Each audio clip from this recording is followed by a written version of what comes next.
story. I don't know if you're following the TV show Phenomenon. I'm certainly not. Yes, I did not follow that one bit. I think I did mention it on the show blog a while back when I think it was called something like America's Top Psychic or something like that. But basically, this is a reality game show, and I'll use the word reality in the loosest possible sense of the word,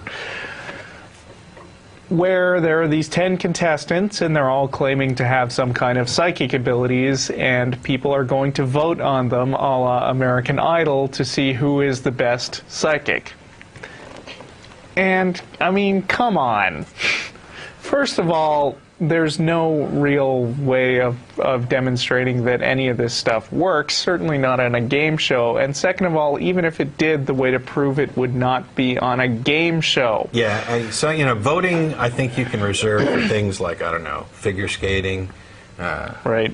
If there's something that you're claiming that you can actually do, it should be pretty simple to test it. I mean, you got a criterion like this person is a good singer. That's subjective. It's very, very subjective when it comes to something like American Idol, but there's no way you can say the audience is just wrong about this.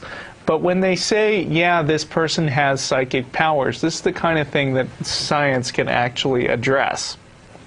And has, repeatedly. Yes. I mean, it's been addressed so much that there's almost no point in bringing it up again, as one of our audience members was sure to mention to me right before the show. You'd certainly think that that's the case. I mean, you would.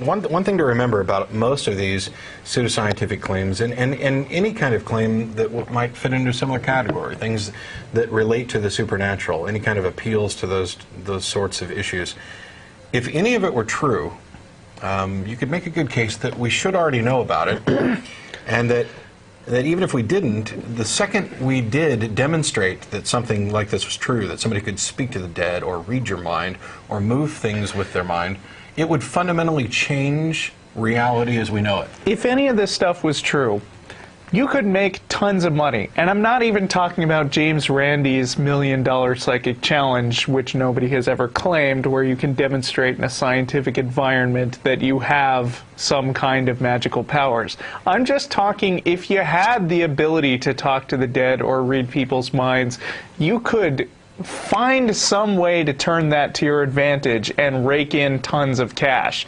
I mean, just think about what being a psychic would do for you playing poker. Yeah, all by itself.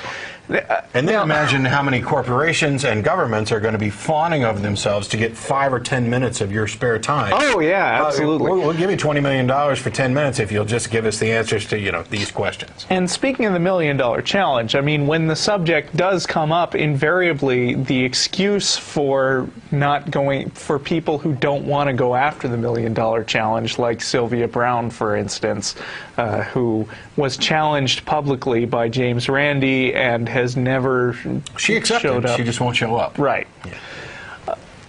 Chicken. They make excuses with things like, oh, you know, I'm not driven by material concerns. Yeah. You know, I'm not worried about that.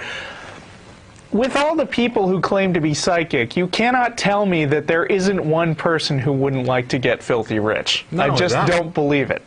Not only that, but if you're not interested in the $1 million for yourself, give it to charity, give it to the hungry, give it to the homeless, give it to somebody who needs it. Sure. You don't have to be using your special talents for your own personal gain. Do it anonymously if you're concerned about the fame. There's good stuff you can do with that money. Yeah, what you're basically doing, and there are some people who literally do this, is claiming that you can fly but refusing to demonstrate it. You're like the kid in high school who's got a girlfriend, but she goes somewhere else, and we've never met. Right. I've got this girlfriend, and she's totally hot in Canada. Yeah, she's awesome. Right. Well, anyway, there was apparently a dust-up. This show's stand-ins for celebrity judges are Chris Angel, better known as Mind Freak, who I don't really have an opinion about him. I mean, Penn Jillette has bad-mouthed him a bit, but, you know, Penn Jillette's kind of crazy himself, so I don't really know all that much about him. And the other guy is Uri Geller, who is himself a completely discredited hack. And I won't go into that right now. But to have this guy as the judge, I mean, it's just terrible. But apparently, I've done some reading about Chris Angel's motivation for being on the show, and it sounds like he's actually a skeptic. And NBC asked him to be on this show, and he said, all right, I'll go on, but I'm just going to try to publicly discredit people who claim they have psychic powers. So I guess in that sense it might be a little bit worth watching. Well, apparently there was this little dust-up on the show a little while ago where there was this guy named Jim Callahan who claimed to be possessed by the spirit of author Raymond Hill. And Chris Angel sat in his chair waiting for this guy to finish. And then it says, Geller certainly seemed to be convinced by the act, calling it very convincing, while Angel appeared anxious for his turn to weigh in. Chris, I can see you're itching to say something, noted Phenomenon host and Access Hollywood's Tim Vincent. Well, I just think it's quite comical, frankly, Angel said. Then Angel pulled an envelope from his pocket and appeared to challenge not only Callahan's abilities, but also those of his fellow judge, Geller. I will give you $1 million of my personal money right now if either one of you can tell me the specific details of what's in this envelope right now, Angel insisted. The challenge clearly didn't sit well with the contestants. Okay, man, I'll tell you what I will tell you. I find you an ideological bigot, Callahan responded as he made his way toward Angel. Tell me what's in the envelope, Angel kept repeating. Angel then got out of his seat to meet Callahan, and Geller and Vincent came between the two men and separated them. And I think there's a YouTube video of them, and shortly after that they go to a commercial break. Oh. So basically what happened was, granted you might not have been overly polite about it or incredibly friendly, but somebody decided to give them the put up or shut up test, right, and they just couldn't handle it.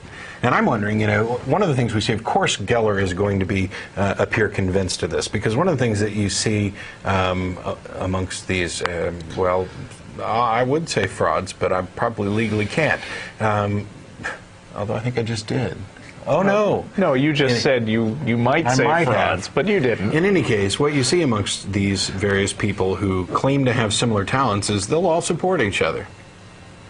Oddly enough, we find out eventually that some of them are fakes, some of them have been caught, some of them have admitted it and come out after the fact, and yet none of their compatriots seem to know that they were fakes. And my thing is that let's say you're one of these morons who pretends to talk to the dead while cold reading.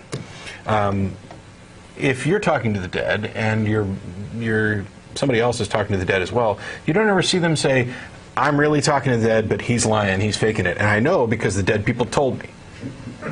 Now, if you're really talking to the dead, you could just say, hey, would you do me a favor and go over and try and talk to him and see if he says the same thing, that, you know, the secret message that I've given to you. But you don't see tests like that. Yeah, I love that. All you do is say, well, you know what, it works different for everybody. And I'm sure that he's getting messages. Well, and the convenient thing about the guy being dead and invisible is that he could be uncooperative. Yes. So you could always just say, oh, he tricked me. Those cantankerous spirits always leading us astray, never telling us what the real truth is. Well, then what use are they?